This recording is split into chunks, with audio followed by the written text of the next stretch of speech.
Okay. Okay, Rabotai, we are on live. Welcome to all. We're going to move on into the halakha, the next halakha of Shabbat.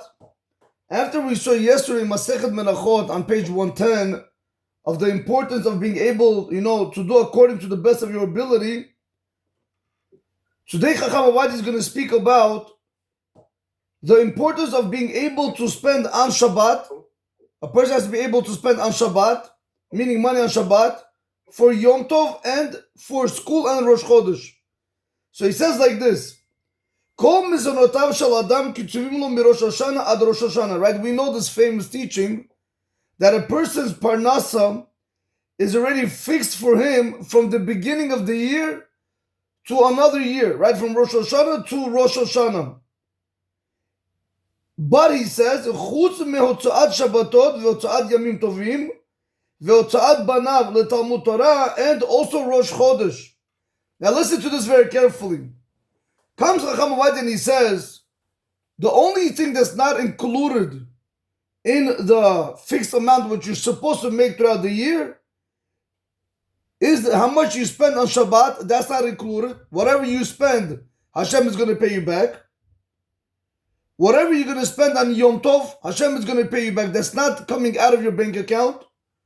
Whatever you're going to spend on your children's tuition, that's not coming out of your bank account. And Rosh Chodesh. You got it? Are you with me? So we have four things that whenever it comes to these mitzvot, you don't have to be afraid. So therefore, when you have to buy your wife a present for Rosh Chodesh, you don't have to worry that it's coming out of your bank account. That means to say, let's say if Hashem says a certain person is going to make 75,000, correct? Now he decides to spend 15 or 20 of those thousand on Yeshiva, on Rosh Chodesh, on Shabbat and Yom Tov. You should know, in the end, 75,000 is coming to you, nothing's being detracted from your account. So we see over here, Rabotai, he says, if you take the word Tishrei, which is the month when Rosh Hashanah falls out on, Tav is going to stand for Talmud Torah. When you send your children to Yeshiva, the tuition that you pay, it's on Hashem's account. Shin is Shabbat. It's on Hashem's account. Reish is Rosh Chodesh, is on Hashem's account. And Yud is Yamim Tovim, is also on Hashem's account. So we see from the beginning of the year, from the word Tishrei, Talmud Torah, Shabbat, Rosh Chodesh, and Yom Tov, all of these things are on Hashem's account. Up to here, this is simple, correct? So we see from over here, Jigarik, that a person, when he spends for Shabbat, Rosh Chodesh, Yom Tov, and even for your school's tuition, you don't have to worry, it's not coming out of your pocket. Now, Chacham Avadi says something very fascinating, which is a little bit hard to understand, but I'll tell you why it's allowed. First, let me introduce the halakha in the Shulchan Aruch. There's a halakha in the Shulchan Aruch in the Yoredeya, and in Simon Kuf Samach, that's chapter 160. Halakha number 2. Now, you gotta listen to what he says. Kol anoten beribit, anybody who lends out money on interest, nichnasav mitmotetim, his asset, his money, he's going to eventually lose everything. Uki'ilu kafar b'tziat Mitzrayim u'b'lah Israel. It's as if he denies coming out of Egypt and the God of Israel, as if he doesn't believe in God. Now you have to understand that is halakha in the Shulchan Aruch. That's not my words. The Shulchan Aruch states anybody who's going to go ahead and he's going to lend on interest, you should know that's a charm that's like a segula for a person to become poor, God forbid. Chas v'shalom, Rabotai. When a person gives money on interest, you're not going to become rich. You want to make money, right? You say, here's $100, give me $10 back. So you think you're making money. You should know, anybody who does that, you're going to lose money. You're not making money by lending it out with interest. Now, why am I saying this? Chacham Avadi says something very, very fascinating. He says, what happens if I'm dealing with a person right now, he doesn't have money, Jigari. He doesn't have money to buy things for Shabbat or for you. He doesn't have. Is he allowed to go ahead and borrow money on interest? What do you say, Jigari? Depends on who he's borrowing from. No, from a Jew. Who's going to do? From a Jew. there personal guarantee involved? What do you mean personal guarantee? He can't buy stuff for Shabbat. What personal guarantee? He's talking about $30. No, but that's what it comes down to, right? That's where the whole issue is with lending on interest, right? Is the personal guarantee part. You want to be more specific? What does that mean, personal guarantee? I don't get it. So what I've learned about, lending, I'm in the business, I lend on interest, right? What I've learned is it cannot be a Jew to a Jew. But if it is a Jew to a Jew, you can lend on interest so long as there's no personal guarantee towards the money. So, for example, if I give someone $500,000 to buy a property in Florida, they lose this money. So long as I'm not going after their personal belongings, their personal residence, right, I have the right to still lend them on interest. So, and that's where the whole hederiska comes into play, where essentially I come in and I become their partner. We take losses together versus just being the only one. Rabbi, man, I've been well versed with this, Rabbi. Rabbi, I have a story, guys. You said something very interesting. If you don't have a personal guarantee, you don't have to send a hederiska. No, Jigad, Ben, what he wants to say is like this, is that whenever you're giving somebody a loan, you have to go in partnership with him. That means if he loses 50%, up to 50% of your money, if he loses it, you can't come after him. Wait.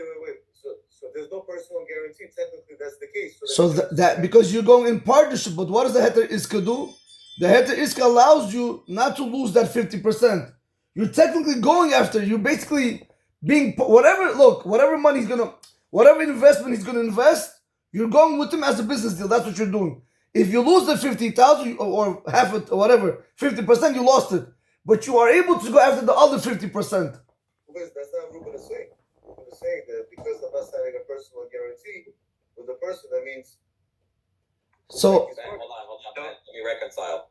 You're saying Ruben is saying to give money with interest is not allowed, but if there's no personal guarantee, then it is allowed. It's not the same weight. But you're saying if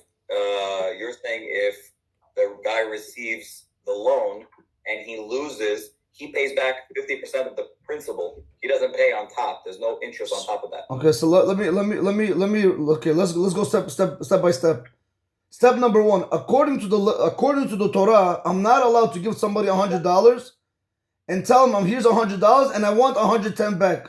I cannot do that. That is according to the Torah. Huh? Only from a Jew to a Jew, right? Yeah. A Jew, it's about a Jew. Right. I cannot tell a Jew, here's $100 and give me 110 back. That I cannot do. That is forbidden. Ben, are you with me?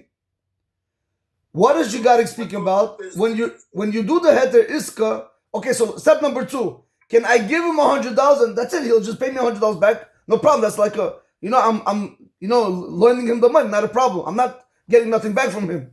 Step number three, 1 second. Step number three, what happens if I want to make money with him?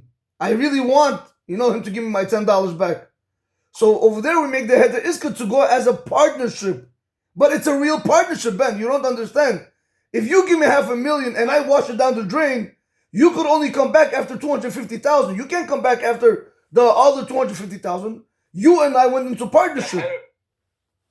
The hederiska basically defines and outlines the contractual agreement that you're making with the borrower in terms of the Jewish law. And that is the fact that while your loan documents may have a personal guarantee and you have the right to take them to civil court of the United States of America, you're going to follow the laws of the ribbon, which is essentially saying you're not going to go after him on a personal level. Correct. And if there's a loss, you both take the loss. Correct. But also, the borrower now has to bring two witnesses to the Beit Din to prove the fact that they did take the loss. They applied all the money where they were supposed to, which is a very tough burden to present.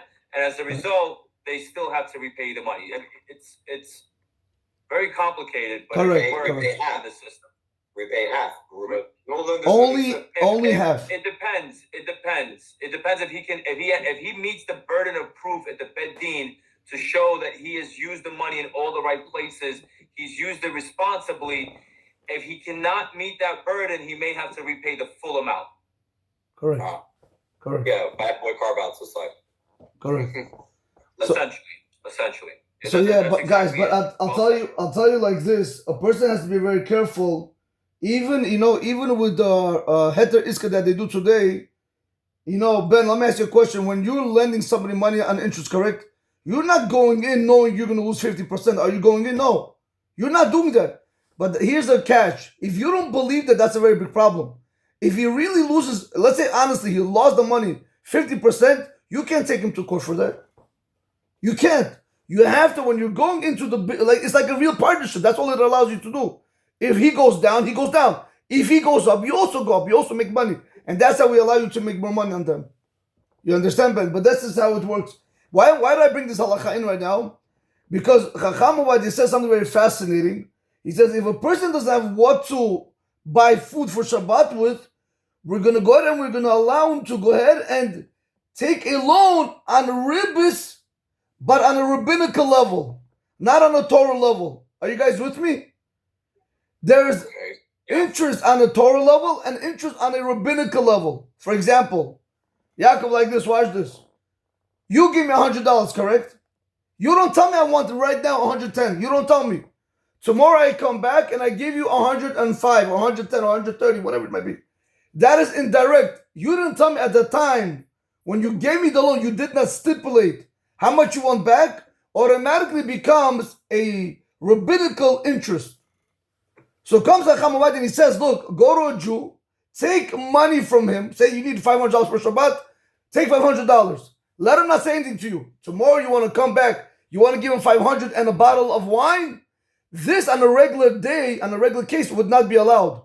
You're with me, guys, or not? Rabbinical interests are also not allowed. But since this is a mitzvah, we're going to allow you to do it when it comes to interest that is from the rabbis. Are you guys understanding this or not? And let's say he does accept it. Is he getting an avera for doing such a thing? No, because there's a mitzvah. There's a mitzvah that he should enjoy Shabbat. Because the guy accepting the guy getting his money back in the bottle of wine, is he committing an No, because he's allowed to do it. He is allowed to do it. the reason why The bottle of wine as interest. He's accepting the bottle of wine in order to enjoy Shabbat. No, I'm talking about the lender. It's interest. No, it's interest. No. Ron, You said that because you want to enjoy Shabbat. Ron. So Ron, let's say I give you $500, but you return to me $500 and a bottle of wine. I'm clear. That's Am I allowed to accept it? Isn't that right. So you're not going to be allowed to accept it on a regular basis, since that's interest on a rabbinical level. That you cannot do. But over here, since for a mitzvah purpose, you can do it. I got it. What's the last sentence? Say it again. What's the last sentence that you said? Since over here, this is a mitzvah purpose, you are allowed to do interest on a rabbinical level. For example, Ron, I'll give you another example. A guy, somebody comes and says, Rabbi, I need $500 for Shabbat. Here's $500. Then he comes back and says, here's your $500. Thank you so much. What he did right now was a rabbinical interest. He's not allowed to thank me. The halacha says you can't say thank you because it's not him giving you the money. It's God that gave you the money. On mitzvah purposes, we're going to allow that to happen. We're going to allow a person to go ahead and take a loan for $500. Tomorrow he can come and pay back the same $500 and thank him. Or he can go ahead and invite him to have lunch with him. Once I go say, but on a regular day, say I just need $500, whatever it might be, and then I repay you and I say thank you, that I'm not allowed to do. You see around what I'm talking? Thank you. No, you can't. No, you're not. That's interest. That's a rabbinical. That's rabbinical That's interest. a form of interest. That's a form of interest. Which is from the rabbi. I just want to emphasize on that because the first time I heard that, it flew by my head. You can't even open the door to your lender because that could be a form of interest unless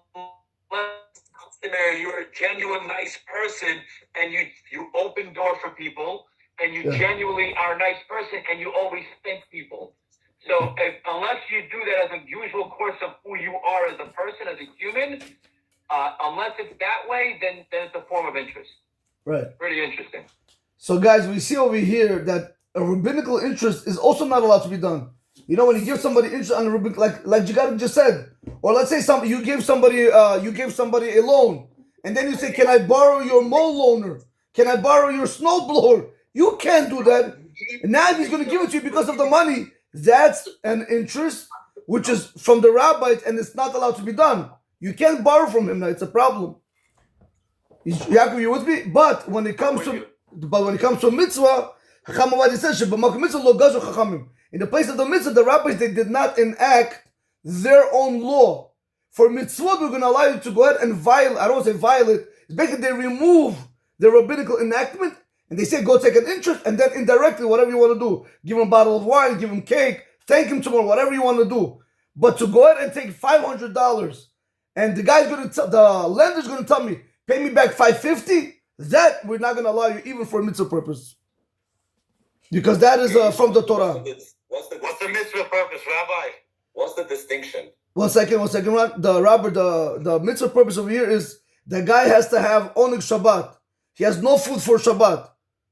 So we want him to be able to purchase meat, wine, bread.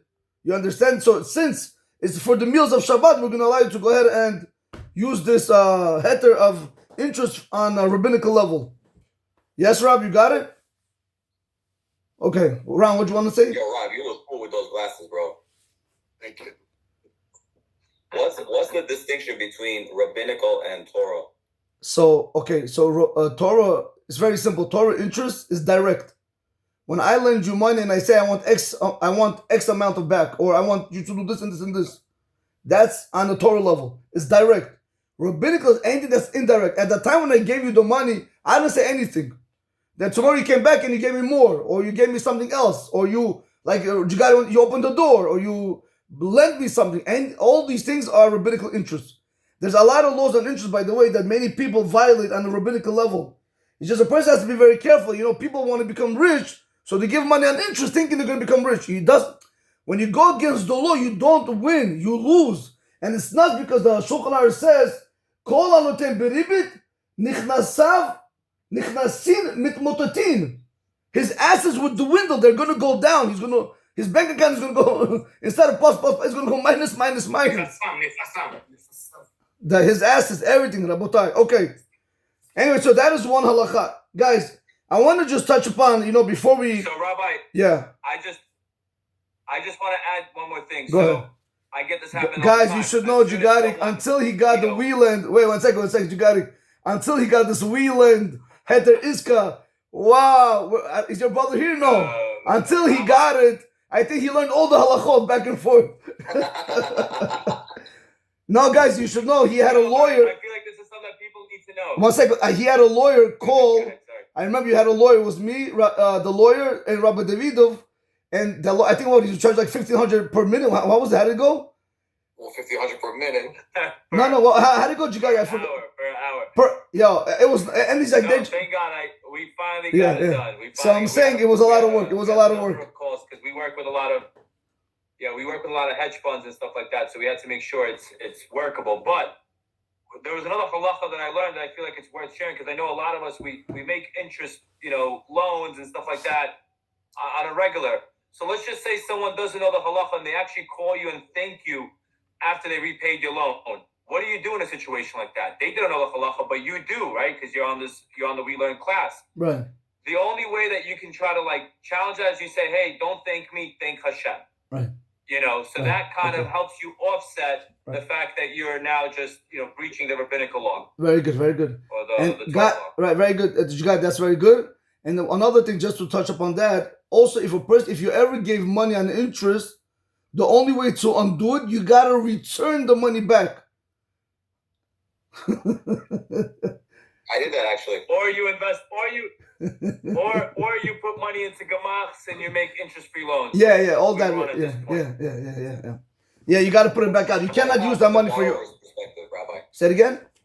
What about from the borrower's perspective? No, anybody who's involved in the loan, the signer, the rabbi, the lender, anybody who's involved in that loan, it's very bad. The Gemara says anybody who does a ribbit interest on a Torah level, they're not going to be resurrected from the dead. They're not. You can't. If Hashem... I'm a borrower, and I need to go and get a loan for my real estate project. The guy is non-religious. He doesn't want to issue me a heter iska. I had this. You can't take it. I told him I'm not taking the loan unless you don't give me the heter iska. You can't take what can. Sometimes lenders, because the heteriska could be used to defend against the primary documents of the mortgage itself. So they didn't want to issue a heteriska, and he's not religious, so he doesn't care. So I refused to take the loan, and eventually he gave it to me on the side. No, so you're not. I mean, again, on an interest. It's a real estate loan, yes. Yeah. So anybody who's involved, nobody's allowed. Even the signers are going to be judged for this. You're not allowed to do it. I have the heteriska now. Oh, you have? Okay, fine. Okay. Yeah, nobody's allowed. Nobody. No, you're not allowed to take it. He's not allowed to give it. The rabbi's not allowed to. Nobody's allowed to be there. Nobody. You can't be involved. It's a problem. It's a very big problem. Yeah. Rabbi, I wanted to share with you a very important point before we close up. We spoke about, if you guys remember, I think 2 classes back, we spoke about Yaakov Avinu, that he called this world, that he called the place where he went, Sukkato, right? Shelter. And he wanted to remind him that this world is only a temporary place. So I want to just build over that subject. Rabbi Shalom Kohen Zatal, he says like this, he says, look, now that we know that this world is only temporary, what is the one thing you want to invest your energy in? And which one mitzvah you want to invest your energy in?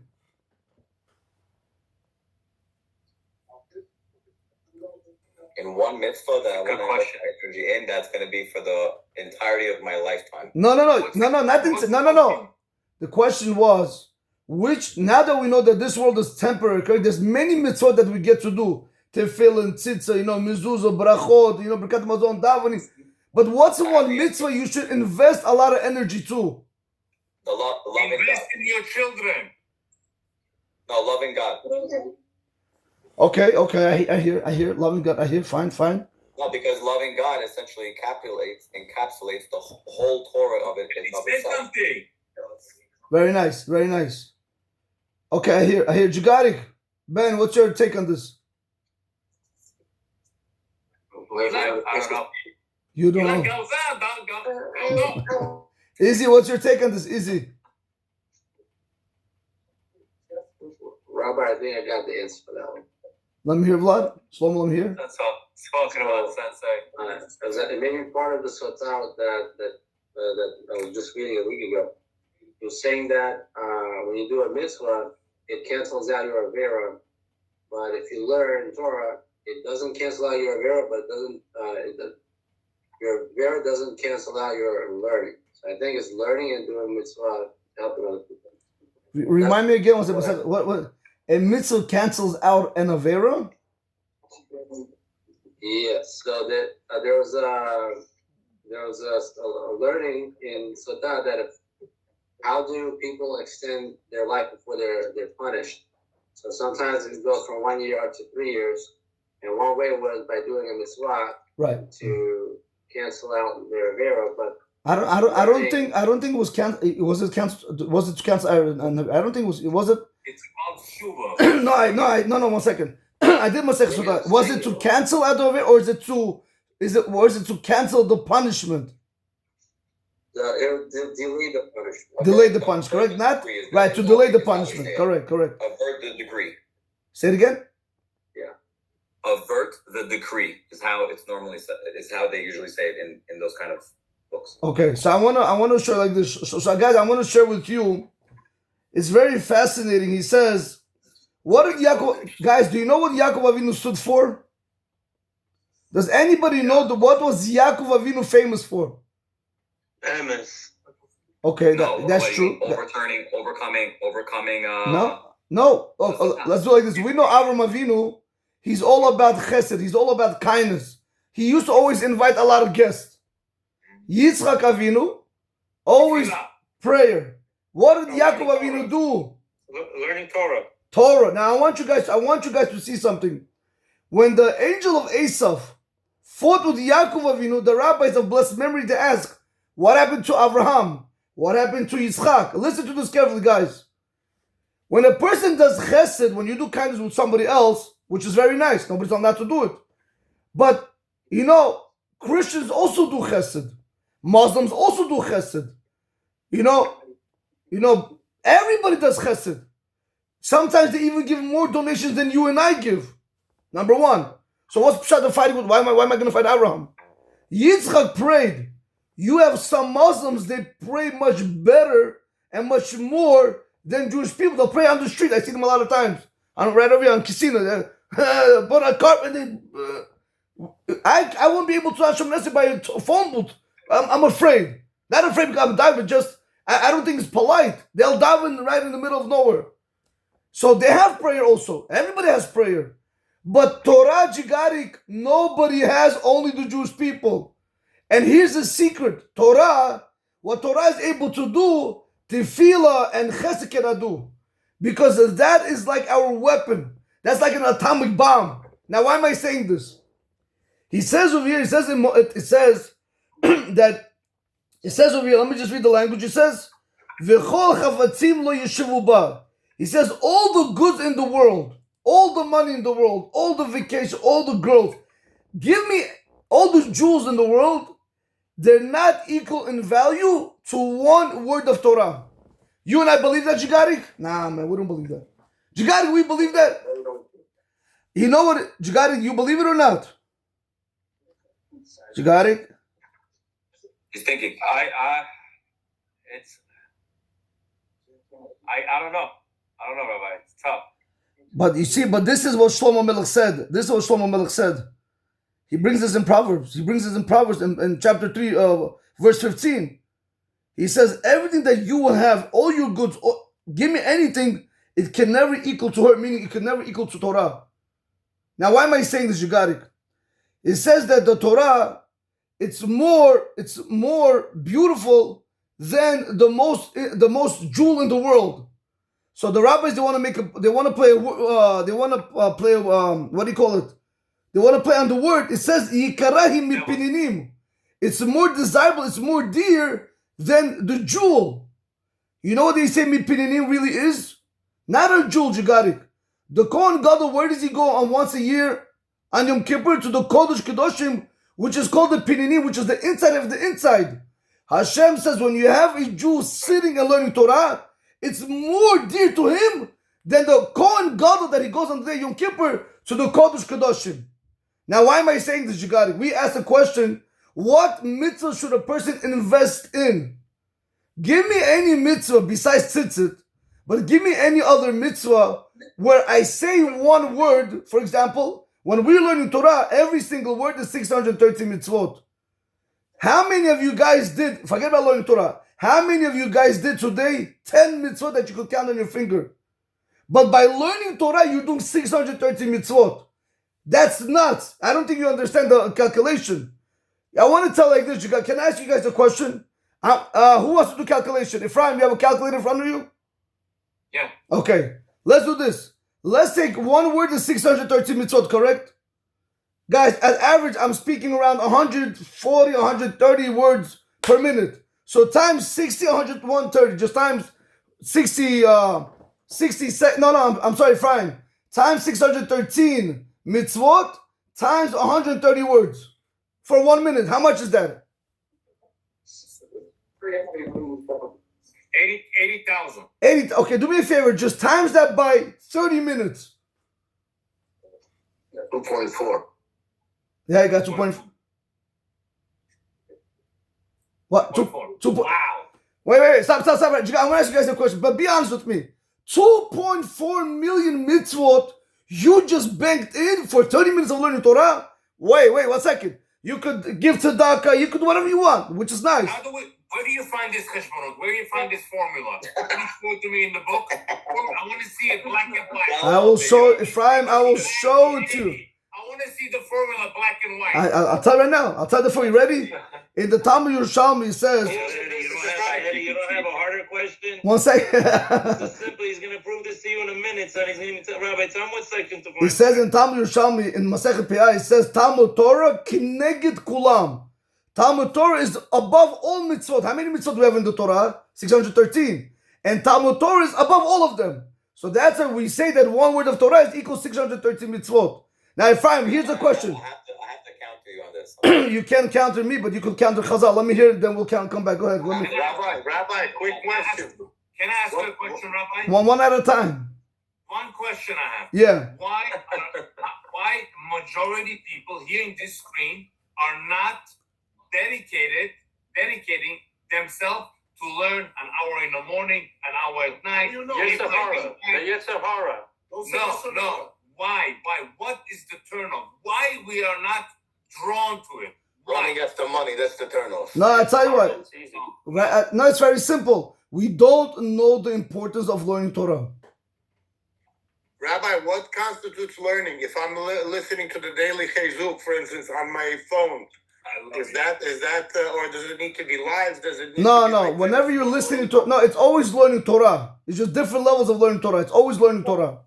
It's just different levels. Doing it on my phone while I'm walking my dog is okay? So let me explain like this. If you're walking your dog and you're watching a game on your iPhone, for example, I'm just giving an example, what kind of benefit you get? I mean, you get satisfaction. But if you're in the bleachers, you also get, but if you're in the front row, it's a different satisfaction, you understand? Yeah, you're watching the game. We're all learning. But it depends how close you are to learning Torah. Yeah, it's all learning. So it's like you're watching, it's all the same. It's just the level is different. One-on-one and live is what it is? Say it again? That's what it is? One more time? Live? Like this is what's considered... Not only like this, if you sit down with yourself or you're with a rabbi and you learn with them, halacha, gemara, mishnah, chumash, when you have a pet, like face to face, like live is good, listening is also good. I'm not taking that away. But what Ephraim was trying to say is, the Shulchan Aruch says a person has to make time in the morning to learn Torah. And he has to make time in the evening to learn Torah. Listening is a very good form of learning Torah. But we want you to be invested. We want you to be involved in the learning. We want you to not drive, not just sit and learn Torah. That's a very high form of Torah. Because when you're walking your dog, so basically you're killing two birds with one stone. But try to just sit, even 5 minutes, and learn Torah, you'll see it's a different feeling. Ron, you wanted to counteract it. Let me hear. I hope it's good, Ron. Okay, so the Lubavitcher Rebbe is very big on taking action, right? Correct. And the Vilna Gaon was very big into learning Torah all day and all night, right? Okay. These are two big pillars of Judaism as we live today. So the Lubavitcher Rebbe or Chabad would always judge the Vilna Gaon for him not taking action and engaging in the physical world. So it's not my opinion. It's the opinion of one branch of Judaism, basically saying that if you don't take action and you're all day just studying... No, I didn't tell you to study all day. No. I didn't tell you to study all day. No. I didn't tell you to study all day. So you have to make set times to learn Torah. But when you're working, you're free from learning. You have to understand that. When you're with your wife and your children, you're free from learning. You understand? When you're walking your dog, you're free from learning. When I'm free and I have to learn and I'm not learning, that's where the problem comes in. And just to touch on the one mitzvah that you would focus on. No, I'm saying yes. You want to try to make correct. This life is temporary. Correct. And essentially vanity. Correct, because we see that from Yaakov Avinu. You have to, again, you're learning Torah in order to do the mitzvot. You're going to do the mitzvot. The Shulchan Aruch also states you must work. It's very important to work. You have to work and you have to learn Torah. But the problem is, Ron, we work more than we learn. You understand? And by the way, I want to just tell you something about the Lubavitch. I've dealt with them a lot. The work that they do, I don't know who could come close to them, but I want to tell you something. The Torah knowledge that they have they're not only about helping people. You have to see before they come to you once a week, or not to you, I'm just saying, they used to come to my father's store once a week on Friday. That was their shlichut. They would go and help Jews come back. Do you know how many hours they learn Torah a day? You know who the Lubavitcher Rebbe was? Yeah, he would see people 1 hour a day, but you know how much... These are big people. These are big people. Bottom line, everybody comes back to Torah. Everything comes back to Torah. But I want to just conclude with this, guys. I want to ask you guys a simple question. Rabbi, 1 second, but what's the flip side? If you're supposed to learn and you're supposed to work, how about the people that only learn? That if you can only learn and you are being supported, where you're not going to go out to steal... If you have something, somebody's supporting you or your wife is working. You have to go out and work too. The Shulchan Aruch states a person has to do two things. He has to work and he has to learn. Because if he's not going to work, he's going to come to steal. But if he has a backbone of support, let's say his father is rich, I know a lot of guys that get married that sit in the yeshiva, their father-in-law's one boy that sit and learn all day. That's what their daughter, so they support them. They have no problem supporting them. So you have to have the handout. I don't know if it's a handout, but listen, there's opinions on this. It's a handout. What do you mean you don't know? No, listen, I'll tell you like this, Mike. I'll tell you why I'm saying that, Mike. People think that when they support Torah, with their money they support really little do they realize is the ones that are learning are supporting their business. We don't need people's money. People need our Torah in order to succeed. People think we give money, they're sitting and learning. No, the Torah tells us if there's no Torah, there's no world. There's no Torah, there's nothing. You guys know, the Rabbi Shaila. You guys heard of him? Everybody goes to his grave. Everybody puts his picture up everywhere. When you go to these rabbis. To go that far in Sodom, they just God asked Abraham asked to save Sodom for even 5 or 10 righteous men. Right. Because I'm sure all of them were working for money. No, so don't touch Sodom. One second. I just want to bring a point. Why do we go to rabbis to get blessings? Go to a doctor. That doctor knows more. Go to a rich billionaire. Because the Torah behind them is what's going to help you. It's the Torah that... Now, Mike, I want to tell you like this. When you support a Talmud Chacham, I'm telling the Gemara Masay Berachot says, the reward that you're going to get, your eyes is not going to be able to fathom. We don't understand. It's like, what you're saying? It's like, you're telling your wife, I support you. How do you support? If it wasn't for your wife, you wouldn't have half the things you have. You wouldn't have kids, chas v'shalom, you wouldn't have a family, you wouldn't be a father. So there's a base. The Torah is our base. When we came out from Egypt, once I was not supporting someone to study. He's not studying for me. He's studying for himself. On the contrary, you get reward. You share in the merit. No, you share. No, because of look, Mike. Because of you, he's able to learn. So you share in his Torah. Absolutely, no, Mike. There's such a concept in halakha. You have peace of mind. Huh? What? Supporting somebody who's learning, you're giving him peace of mind. You are part of his learning. So now he's learning because of your merit, but you also have a share in his hand. But what I do want to say, Mike, is people shouldn't make the mistake that they're supporting Torah. Torah doesn't need people's support. It's Torah that supports the world. The world stands on Torah. It's not on the money. The world does not stand on your money. World stands on Torah. But I want to conclude with this. You got to get ready for this? Guys, listen, let me ask you a question. You didn't finish saying the gatekeeper. What did he say? Rabbi Shaila. Also, I said it, I made a point. Why do people go to them? Why do people because the Torah behind them, the Torah that they learn behind them is what's going to protect you guys. That's why you don't go to doctors, you don't go to businessmen, correct? Okay. It's the Torah behind them. That's why you go to rabbis for blessings. It's the Torah behind them that's going to make you healed and successful in whatever you want. But I want to ask you a question. I want to say you're going to answer this question.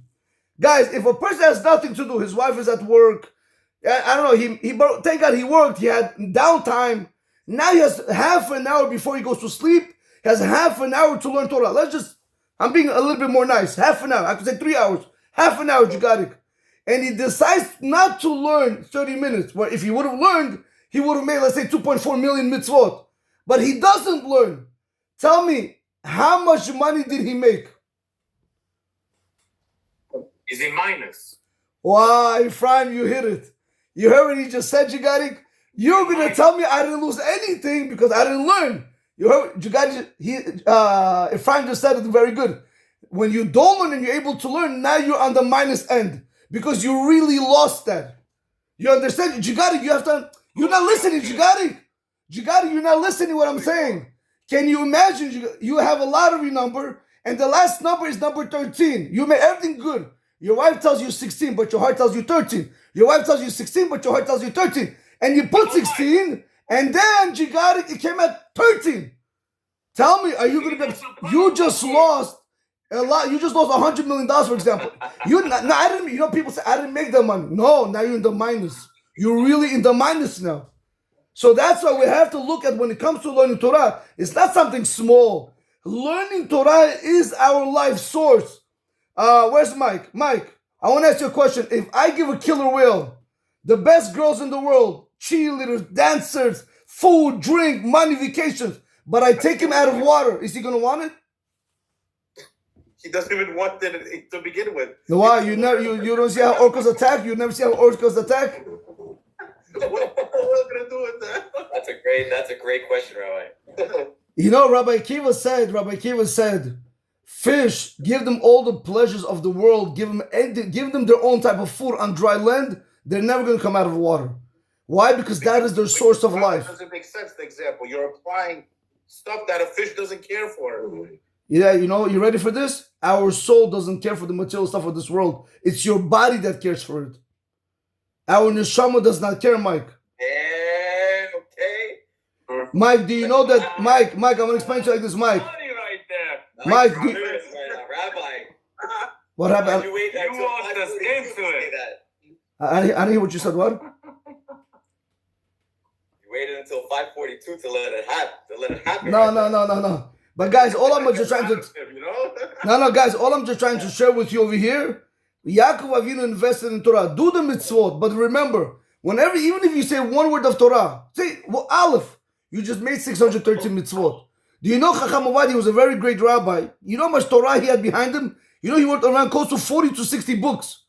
You have in it, when he used to sit when he used to, like in a synagogue or in a meeting or something, he used to mumble words. So they say to the rabbi, who are you speaking to? I'm not speaking to nobody. I'm just repeating the law or the Mishnah or the verse in the Torah. For every time I repeat it, I'm making 613 mitzvot. Aleph. I just made 613, 600 times 4. That's it. I'm just trying to show what we can do with our time. Since with mitzvot, you have to get there. You know, there's exertion on your end. You got to wake up in the morning, put on tefillin. You got to shake the lulav. You got to go to the synagogue on Shabbat. You got to, say the bracha, wash your hands. There's a lot. But over here, with your mouth alone, you're able to acquire billions of mitzvot that's going to pay you, not only in the next world, Ron, even in this world. There's nothing more greater than learning Torah and being attached to Torah. That's what he says, Mike, it says that the Torah is a tree of life to those that hold on to it. You know what that means to hold on to it? Can you imagine there's a very great wave, like a tsunami, and there's one branch, one log that is floating, and you're in that tsunami, you caught up. If you grab onto that log, you're going to survive because it's going to bring you to a dry land. But if you don't catch onto that log, you could die. Comes the Torah and says, this is the Torah over here in this world. If we're not going to hold on to that log, which is the Torah, we're going to be wiped away from all the nonsense of the world. You understand? Girls, drugs, drinking, good time. We'll get distracted very easily. That's as long as we're holding on to the log of Torah, you should know you're going to have a great life, B'ezrat Hashem. Anyway, boys. Amen. Rabbi, have a safe flight. Yes, thank you guys. Have a safe trip, Rob. Thank you guys. I'll see you guys. Oh, hold on. Thank you, guys. Yes. Thank you, Rabbi. Yes, I'm taking the class on tomorrow. Yes, guys, we're still at Ron is going to be able to. Yes, thank you, Ron. Ron is going to give the class tomorrow, B'li Neder, and Monday we're probably going to have maybe. Bro. Huh? Huh? What, 4:45 for you, Ron? No, I'm going to start studying at 4. Okay, boys. I love you all, guys. Have a great day. I'll see you hopefully B'li Neder December 18th. You got it. I'll see you guys. Have a safe flight, Rabbi. Thank you, boys. I got Safe it. travels, Rabbi. Thank you, Love guys. I'll see you. Bye, guys. Bye.